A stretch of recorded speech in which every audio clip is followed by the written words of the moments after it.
2, 3. Ready to go. Right, there we go.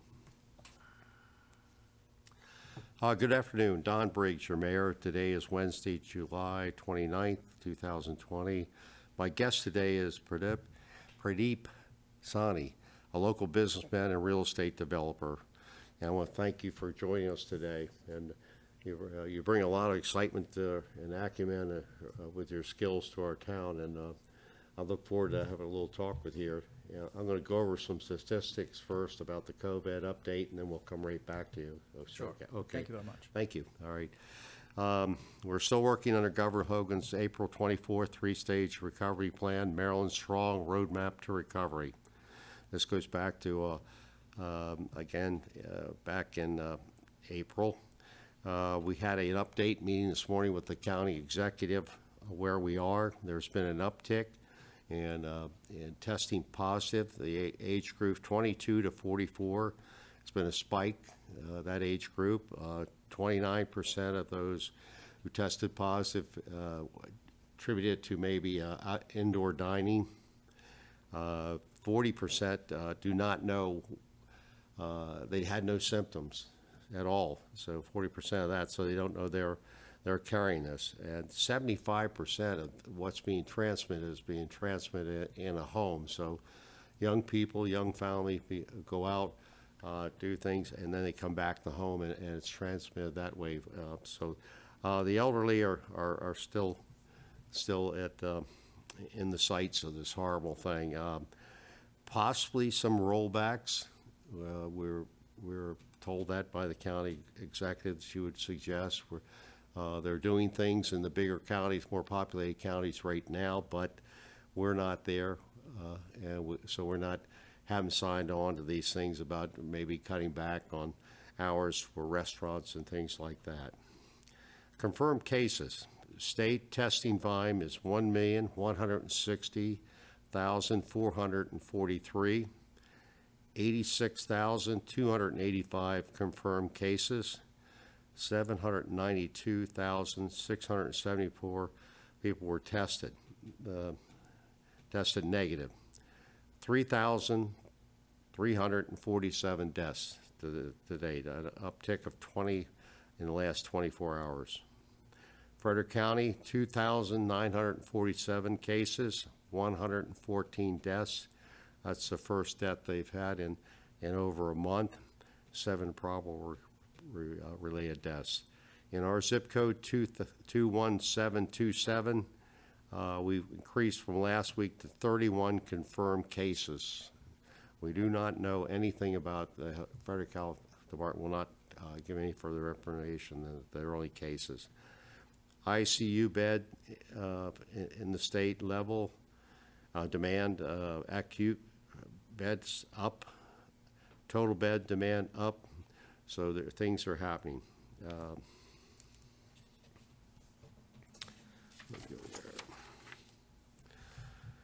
We have COVID-19 testing at the Seton Center every Tuesday, 12 noon to 2 p.m.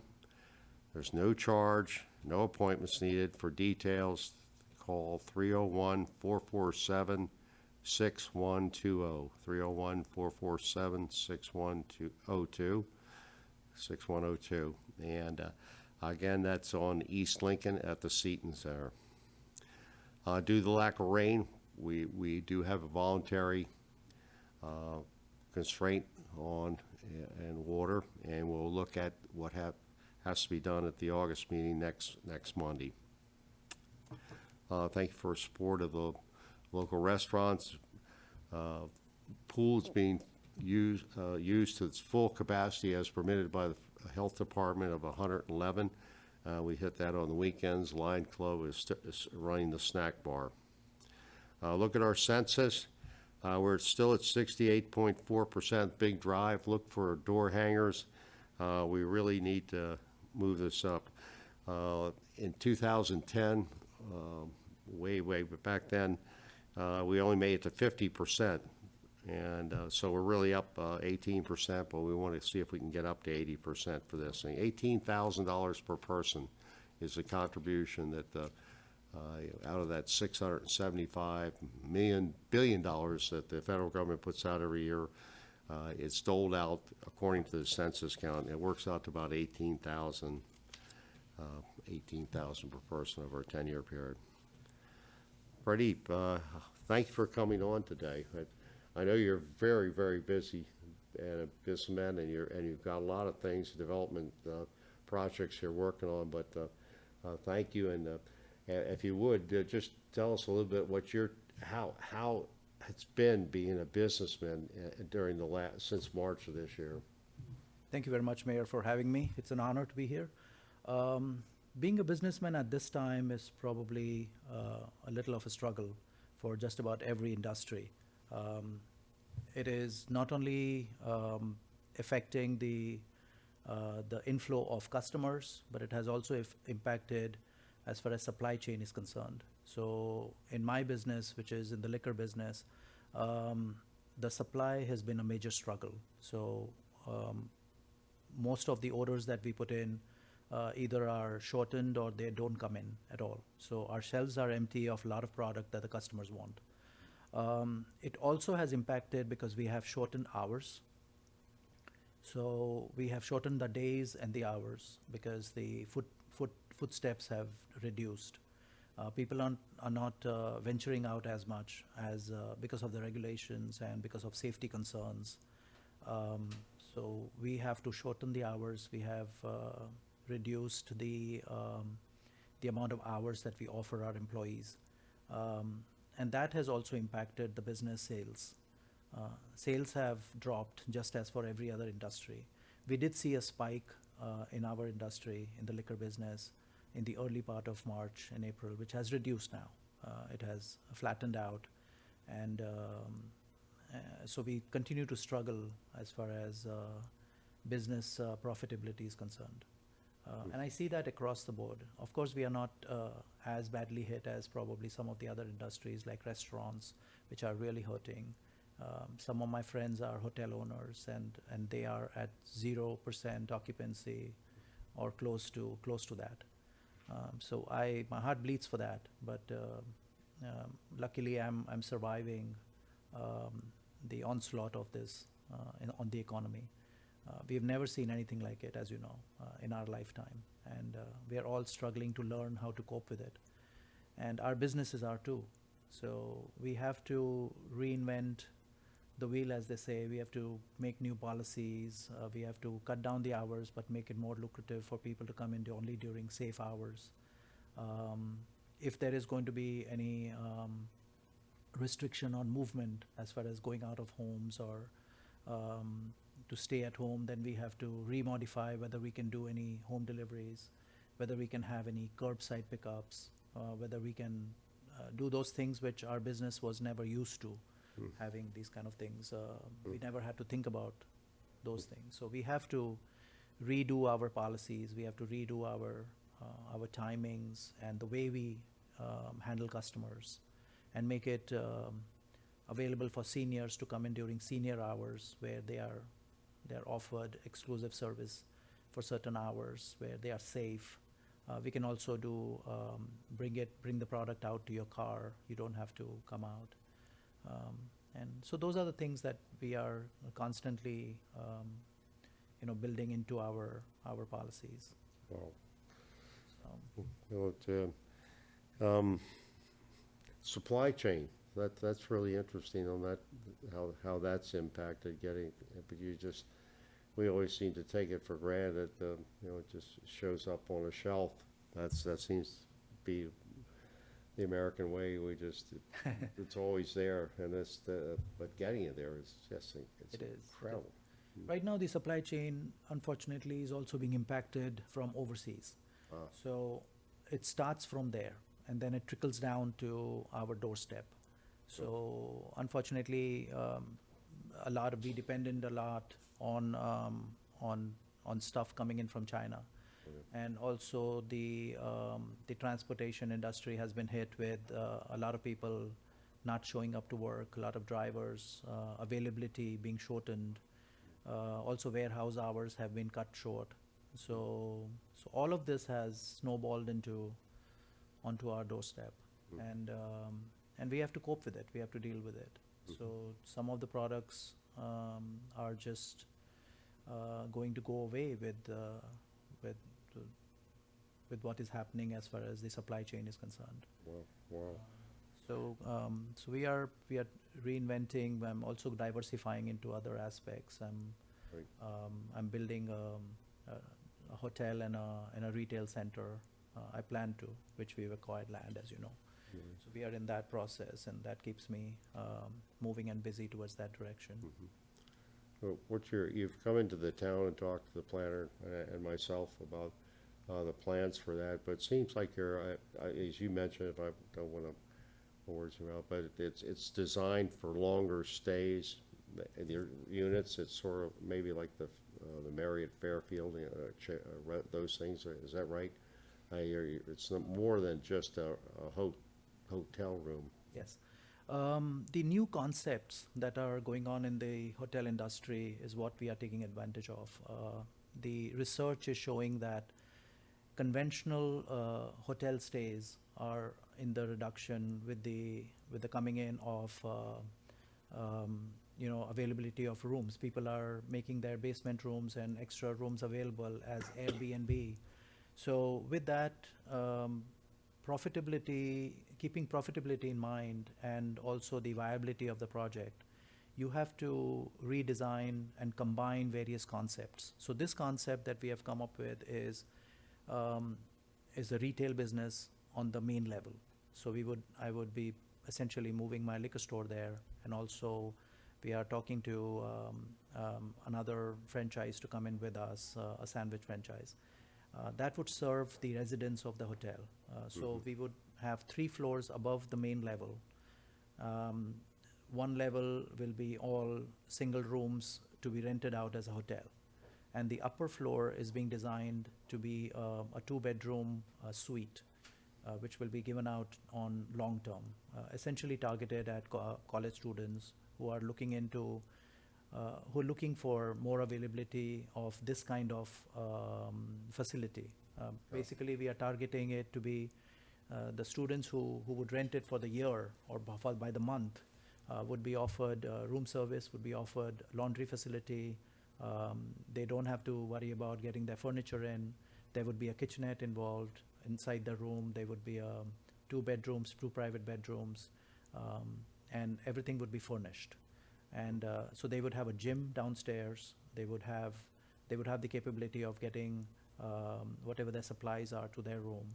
And every other week, we would have somebody go in and clean their room and give them the facility. We also are planning to have bicycle service where they could use the bicycle to go to school or whatever around town. So that would be included. And also when they rent the long-term service, electric, water, heating, Wi-Fi service, everything is included in their rent. They don't have to worry about any of those things. So when they pay a price for the month, it is all inclusive. So a concept like that works great for college students who are on a fixed budget. And nothing like this has been managed in the hotel industry. So this would be a new for them.